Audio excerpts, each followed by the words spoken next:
নমস্কার, আমি সঙ্গমিত্রা। আমার এই সহজ রান্না চ্যানেলে আপনাদের সবাইকে স্বাগত।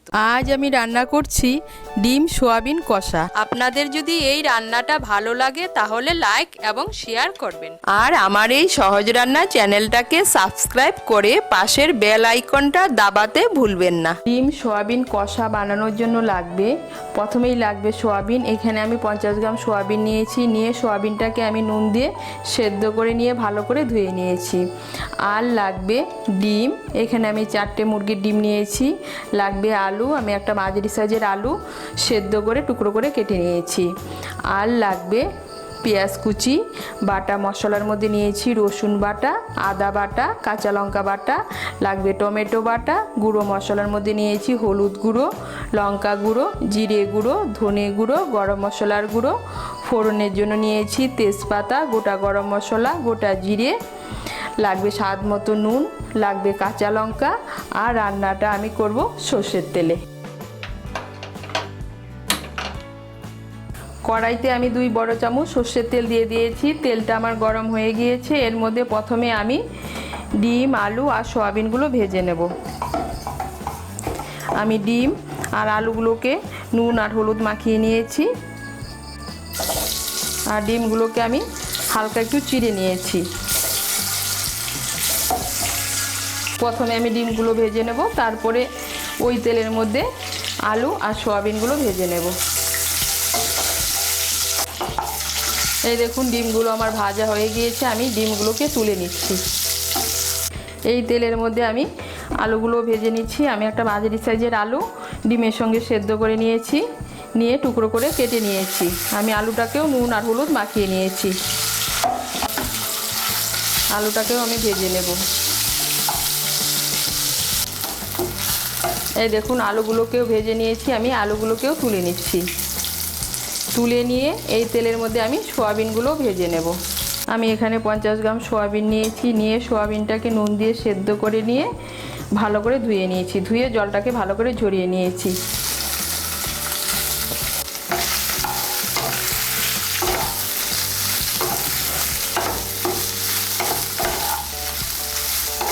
এর মধ্যে আমি সামান্য একটু নুন আর সামান্য একটু হলুদের গুঁড়ো দেব।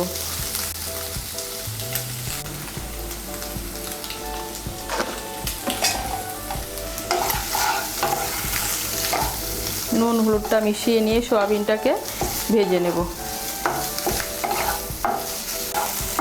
এই দেখুন সোয়াবিনটাকে আমি হালকা করে ভেজে নিয়েছি। এখন আমি সোয়াবিনটাকেও তুলে নিচ্ছি। কড়াইতে আমি আবার 1 বড় চামচ সর্ষের তেল দিচ্ছি। এর মধ্যে আমি দিয়ে দেব একটা তেজপাতা, গোটা গরম মশলা আর গোটা জিরে ফোড়ন। আমি গোটা গরম মশলার মধ্যে নিয়েছি 3টে এলাচ, 2টো লবঙ্গ আর 1 টুকরো দারচিনি। আর নিয়েছি হাফ ছোট চামচ গোটা জিরে। ফোড়নটা দিয়ে একটু নাড়াচাড়া করে নিয়ে যখন ফোড়নটা দিয়ে একটা সুন্দর গন্ধ বেরোবে তখন এর মধ্যে দিয়ে দেবো পেঁয়াজ কুচি। আমি একটা মাঝারি সাইজের পেঁয়াজ কুচি করে কেটে নিয়েছি।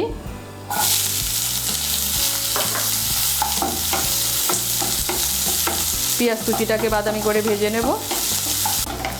এই দেখুন পেঁয়াজটাকে বাদামি করে ভেজে নিয়েছি। এখন এর মধ্যে আমি দিয়ে দেব আদা বাটা, রসুন বাটা আর কাঁচা লঙ্কা বাটা। আমি এর মধ্যে 1 বড় চামচ আদা বাটা দিচ্ছি, 1 বড় চামচ রসুন বাটা দিচ্ছি আর 4টে কাঁচা লঙ্কা বেটে নিয়েছি। ঝালটা আপনারা আপনাদের স্বাদ মতো দেবেন।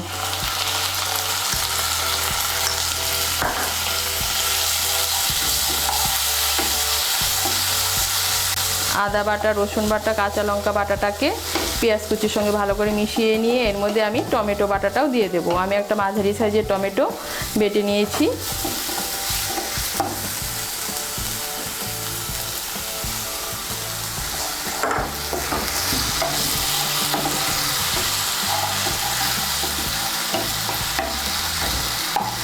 টমেটো বাটাটাকে মিশিয়ে নিয়ে এর মধ্যে আমি দিয়ে দেবো গুঁড়ো মশলাগুলো। আমি গুঁড়ো মশলার মধ্যে নিয়েছি 1 ছোট চামচ হলুদের গুঁড়ো, 2 ছোট চামচ জিরের গুঁড়ো, 1 ছোট চামচ ধনে গুঁড়ো আর 1 ছোট চামচ লঙ্কার গুঁড়ো। আমি গুঁড়ো মশলাগুলো দিয়ে একটা পেস্ট বানিয়ে নিয়েছি। এই পেস্টটা এখন এর মধ্যে আমি দিয়ে দিচ্ছি।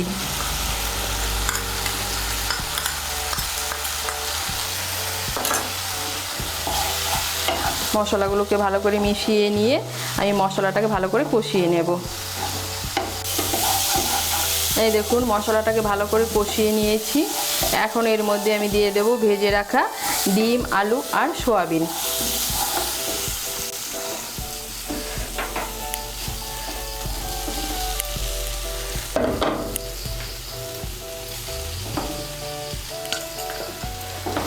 ডিম, আলু আর সয়াবিনগুলোকে ভালো করে মশলার সঙ্গে মিশিয়ে নেব। এই দেখুন ডিম, আলু, সয়াবিনগুলোকে ভালো করে মশলার সঙ্গে মিশিয়ে নিয়েছি। এখন এর মধ্যে আমি দিয়ে দেব জল। আপনারা যেরকম ঝোল খাবেন সেই অনুযায়ী জল দেবেন। আমি এর মধ্যে 1 কাপ গরম জল দিচ্ছি।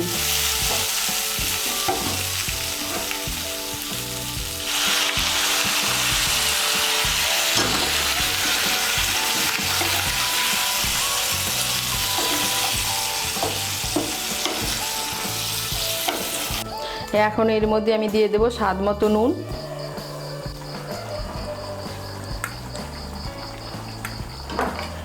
নুনটাকে ভালো করে মিশিয়ে নেব। মিশিয়ে নিয়ে আঁচটাকে মিডিয়াম করে আমি 5-6 মিনিটের জন্য ঢেকে দেব।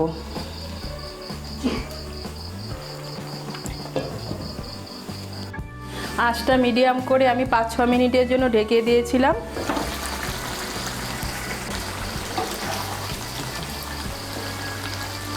এখন এর মধ্যে আমি দিয়ে দেব চিড়ে রাখা কাঁচা লঙ্কা আর গরম মশলার গুঁড়ো। আমি এর মধ্যে হাফ ছোট চামচ গরম মশলার গুঁড়ো দিচ্ছি।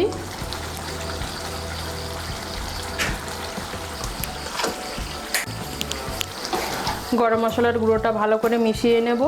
এই দেখুন গরম মশলার গুঁড়োটা ভালো করে মিশিয়ে নিয়েছি।